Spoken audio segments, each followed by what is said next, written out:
जो भारत का संविधान है, ठीक है, इंडिया का जो हमारा कॉन्स्टिट्यूशन है, उस वो जो है वो हमारा सबसे बड़ा कानून यहाँ पे हो जाएगा। ठीक है, एक बार फिर से देखेंगे भारतीय राज्य व्यवस्था क्या होती है, भारत की सरकार को चलाने वाली कोई व्यवस्था है, भारत की सरकार कैसे चलेगी, तीन संस्थाओं के द्वारा जो है वो हमारी भारत की सरकार चलती है।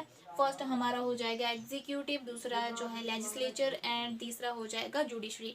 इन तीन संस्थाओं के द्वारा जो है वो भारत की सरकार चलती है।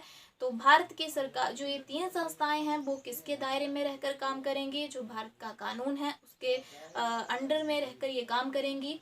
तो भारत का जो सबसे बड़ा कानून है वो हो जाएगा हमारा इंडिया का कॉन्स्टिट्यूशन। ठीक है, इंडिया का कॉन्स्टिट्यूशन, जो हमारा कॉन्स्टिट्यूशन देखिए, जो भारत का संविधान है वो कैसा संविधान है? जो भारत का संविधान है, Indian constitution is the longest constitution in the world. ठीक है, सबसे लंबा जो संविधान है वो हमारे भारत का है। ठीक है, और कैसा है? रिटन फॉर्म में हमें ये देखने को मिलता है, लिखित रूप में जो है वो भारत का संविधान देखने को मिलता है। और साथ ही में कैसा है? बोरोइंग बैक है, यानी कि कोई ना कोई चीज़ जो है किसी न किसी कंट्री से यहाँ पे कॉपी करी गई है।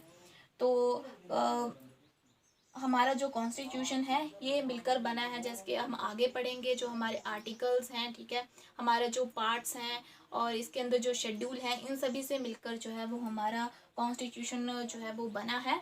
तो आगे चलकर हम इन सभी चीज़ों को यहाँ पे पढ़ेंगे। तो जो हमारा कॉन्स्टिट्यूशन है उसी के हिसाब से जो है वो हमारी जो भारत की सरकार है वो काम करती है, इसी के हिसाब से जो है वो हमारा जो कानून है वो काम करता है। तो आप, आई होप कि आपको ये चीज़ें जो हैं वो समझ आई होंगी।